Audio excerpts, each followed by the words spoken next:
En 2023, nous lancerons les travaux du centre-bourg en commençant par la rénovation de la ferme du Pré.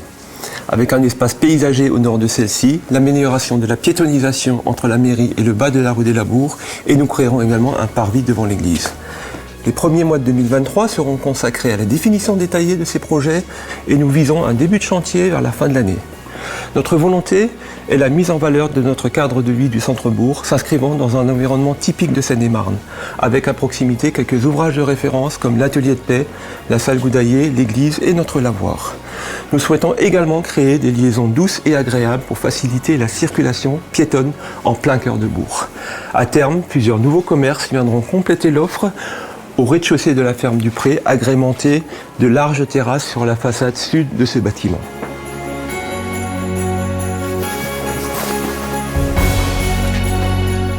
Je suis heureux en cette fin d'année de vous annoncer que la mairie de Magny-le-Hongle fera dès 2023 l'enregistrement des cartes nationales d'identité et des passeports. Un photomaton a de même été installé en mairie afin de vous permettre de réaliser vos photos d'identité directement sur site. Chers Hongrémaniens, notre motivation première est d'œuvrer pour votre bien-être à tous. Alors, les actions culturelles que nous menons aujourd'hui et les investissements que nous y mettons sont des dons aux générations futures. Nous leur transmettons nos valeurs de liberté, de fraternité et d'égalité. Mais par-dessus tout, nous leur transmettons la joie de vivre ensemble, en société et en harmonie à Magny-le-Hongle. Excellente année 2023 à tous. L'année 2022 aura été riche en manifestations sportives. Des manifestations nouvelles et innovantes sont marquées par un succès particulier.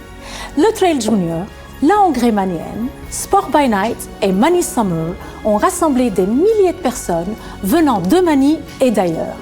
Nous allons, à partir de 2023, renforcer le parc de Lochy par de nouvelles activités sportives. Magny est et se définit comme une ville sportive. Nos efforts ont d'ailleurs été récompensés par l'obtention du label Ville active et sportive avec 2 lauriers. Nous avons cette année, avec le soutien de nos associations, organisé pour la première fois Magny en rose. Les associations se sont également investies sur le Téléthon, nous permettant de récolter la somme de 3 500 €. Enfin, le service de sport continuera son développement et proposera plus d'activités autour des Jeux Olympiques, dont nous disposons du label Terre du Jeu 2024. Merci à vous, les Hongrémaniens, qui faites vivre la commune. Je compte sur vous, votre présence en 2023 lors de nos différentes manifestations. Merci. Cette année qui s'achève a vu pour notre crèche, nos écoles et nos centres de loisirs la fin des protocoles sanitaires contraignants permettant plus de liberté aux enfants et une possibilité pour les équipes encadrantes de se projeter enfin. Je tiens à les remercier tous chaleureusement. En 2023, nous poursuivrons des projets riches à la crèche autour des liens avec les parents, dans nos centres de loisirs autour du sport, de la protection de l'environnement, de la créativité, mais aussi du gaspillage alimentaire à la restauration scolaire. Et nous proposerons de nouveau des stages d'immersion en anglais et des séjours. Les études dirigées sont maintenant instituées et ont définitivement remplacé les études surveillées. Cette année 2022 a également pu compter sur les observations et les suggestions de membres du Conseil consultatif des aînés. Aussi, le Conseil consultatif des jeunes a été réélu dans un nouveau format. Et les jeunes élus ont fièrement réfléchi à des enthousiasmants moments de créativité, générosité et partage. La plantation de la pousse du Sephora du Japon a marqué un moment de communion intergénérationnelle. Pendant toute la période des vacances, aussi cette année, les animations créatives et actives, avec en plus un séjour en Auvergne, ont fait la joie des jeunes entre 11 et 17 ans. Et la dématérialisation du processus d'inscription a apporté de la latitude d'action aux parents.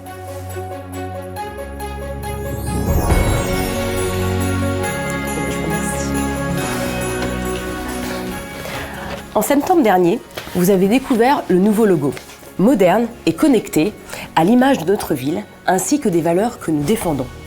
Il est facilement reconnaissable avec des couleurs rappelant la nature, notre appartenance à Val d'Europe, notre simplicité mais aussi notre ambition. Depuis plus de 2 ans, grâce à toutes les actions que nous menons au sein de notre ville et grâce au groupe de la cause animale en faveur du bien-être des animaux, Magny-le-Hongre a été lauréate avec le label 2 pattes.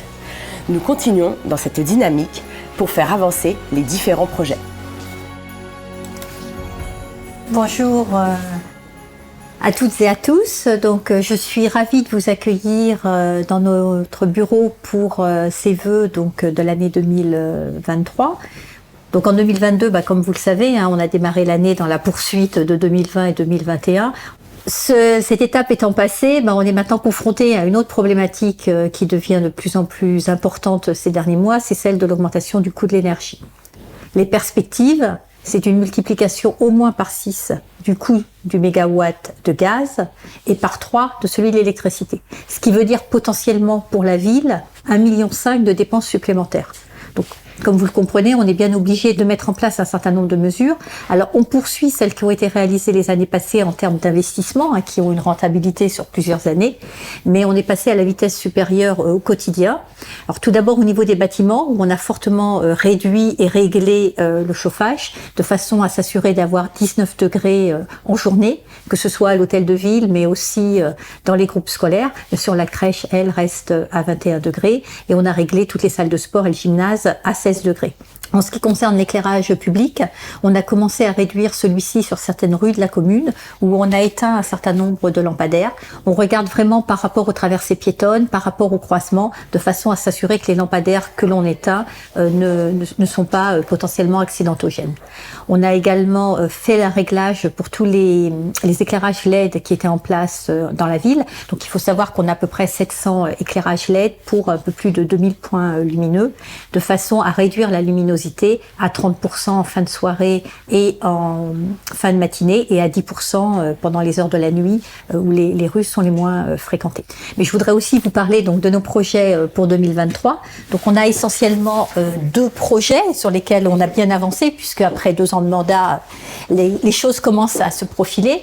Donc le premier, c'est l'amélioration du centre-ville avec la réhabilitation donc de la ferme du Pré et tous les aménagements piétons qui sont prévus autour.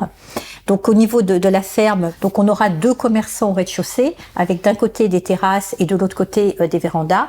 Et au premier étage, donc on pourra domicilier notre notaire et nous allons piétoniser donc entre la ferme du Pré et le bâtiment où se trouve la microbrasserie et les perruches, de façon à créer un vrai centre-ville et à bien dynamiser donc toute cette partie de Magny. Le deuxième projet qui nous tient très à cœur, donc c'est la concrétisation du pôle médical. Donc là, on a bien avancé également puisqu'on a un promoteur qui travaille sur le sujet depuis presque 1 an, qui a rencontré les différents professionnels médicaux, qui a pu réaliser également toutes les études de sol et qui aujourd'hui est en train de préparer le plan de la surface. Donc je peux déjà vous dire qu'on aura bien un centre avec des médecins généralistes, également une unité pour des soins non programmés, donc tout ce qui va être urgence entre les horaires classiques des généralistes. On aura un cabinet d'infirmiers, un grand centre de radiologie, donc avec scan, IRM. Nous aurons également donc la 2e pharmacie et plusieurs pôles médicaux comme le centre pour les kinés, pour les dentistes, une orthophoniste.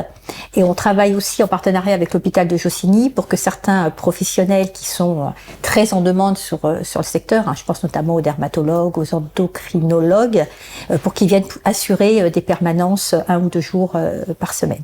Voilà. Donc l'objectif aujourd'hui, c'est de pouvoir déposer le permis de construire avant l'été 2023.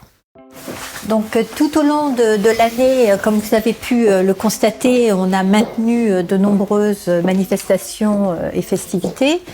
Et on a eu le plaisir d'obtenir un certain nombre de renouvellements et de nouveaux labels.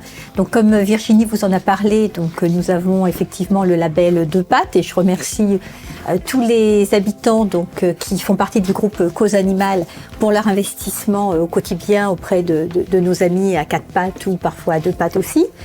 Nous avons obtenu le renouvellement donc des 3 fleurs, donc qui remercie le travail au quotidien des services techniques et également de nos prestataires qui permettent la qualité de vie que nous avons à Mesnil-le-Hongre avec toutes nos sentes vertes et nos espaces. Et puis nous avons obtenu pour la première fois cette année donc le label Ville ludique et sportive avec 2 lauriers. Donc 2 lauriers pour une première édition, c'est un beau résultat. C'est la concrétisation et la reconnaissance de notre investissement au quotidien pour organiser des manifestations sportives et de nombreuses activités à destination des jeunes et de l'ensemble de la population au quotidien. Donc 3 très très beaux prix. J'ai été très fière d'aller chercher au nom de notre ville et qui concrétise et remercie toutes celles et ceux qui s'investissent au quotidien, qu'il s'agisse des agents qui travaillent en mairie, des élus et de tous les bénévoles qui souhaitent que la qualité de vie à Mesnil-le-Hongre reste celle que l'on aime beaucoup. Tout au long de l'année 2023, nous allons souhaiter poursuivre les échanges avec vous au travers des différentes instances participatives qui ont été mises en place depuis notre élection. Je pense notamment au comité des fêtes qui, pour la première fois, pourra organiser le 31 décembre le réveillon en présentiel à la salle des fêtes, mais qui, tout au long de l'année, organise aussi le concours de pétanque, le pique-nique du 14 juillet, le vide-grenier et, en 2023, prépare une soirée sur le thème des années 80. Nous allons également continuer ces échanges avec le Conseil consultatif des jeunes, donc pour les jeunes collégiens et élèves de CM1 et CM2, avec le Conseil des aînés qui également nous a fait de nombreuses recommandations tout au long de l'année 2022 et qui, je le sais, a de nombreux projets pour l'année prochaine. Nous poursuivrons également avec le Conseil du développement durable qui a un certain nombre de recommandations à nous faire pour que nous continuions à vivre mieux et appréhendions mieux les différents éco-gestes qui nous sont demandés. Et puis bien sûr, le groupe Cause Animale et ses différentes actions à destination des animaux de la ville. Avec l'ensemble de mon équipe municipale, nous vous souhaitons une excellente année 2023, une très bonne santé et la réussite de tous vos projets.